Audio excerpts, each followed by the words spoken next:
launched the Android App Bundle in May 2018. We've seen our developer community embrace this new standard to benefit from streamlined releases and advanced distribution features. There are now over 1 million apps using app bundles in production, including the majority of the top 1,000 apps and games on Google Play such as Adobe, Duolingo, Gameloft, Netflix, Redbus, Refi, and Twitter. To bring these benefits to more users and focus on modern Android distribution that benefits all developers, Google Play will start requiring new apps to be published with the Android App Bundle starting August 2021. This will replace the APK as the standard publishing format. Starting in August 2021, Google will require all new Android APKs to land on the Play Store as app bundles instead. This will invariably result in smaller file sizes and other boons for the end user. However,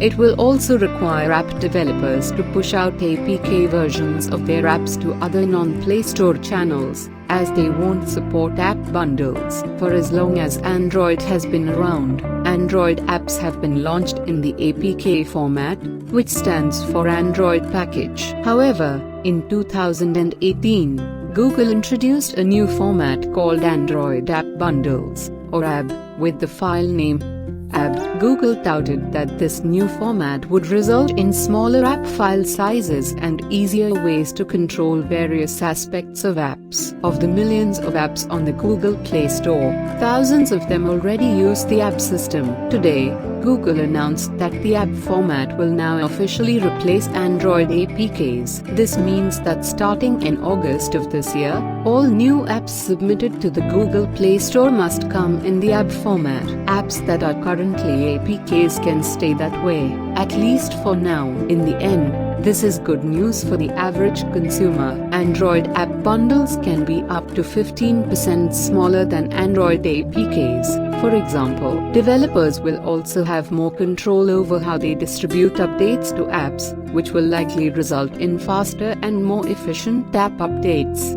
However, there are two significant issues with apps. The first is that developers who want their apps to appear in other distribution channels, such as the Amazon App Store or Huawei's App Gallery, will need to manually export APK versions of their apps. This won't require much effort on the dev's part, but it would mean that any developer who wanted their app to only appear on the Play Store would have that power. In those cases, end users would need to export apps as Android APKs on their own, as app files would not work on alternative stores. The other issue is that developers will need to give Google their app signing key to export an app as an APK. This gives Google quite a bit of power. The app signing key is basically proof that a specific developer created a specific app. While it's unlikely Google would ever do so, it is possible that it could sign apps on behalf of a developer. It's also possible that someone could gain access to this key and then sign apps for themselves. As such, some developers aren't too keen on the app bundle format. The bottom line, though, is that all new Android apps on the Google Play Store will need to be apps. There's no way around it. This is a bold new direction away from Android APKs, but we'll need to wait for the dust to settle before we draw any conclusions. Benefits: Android App Bundle. Google Play uses the app bundle to generate and optimize APKs for distribution for different device configurations and languages. This makes your app smaller, on average, 15% smaller than a universal APK, and faster to download, which can lead to more installs and fewer uninstalls. Play App Signing, which is required for app bundles, protects your app signing key from loss by using Google's secure infrastructure and offers the option of upgrading to a new, cryptographically stronger app signing key. Play Feature Delivery, used by more than 10% of the top apps using app bundles. Play Feature Delivery gives you the ability to customize what feature modules are delivered to which device and when, with install time, conditional, and on-demand delivery modes.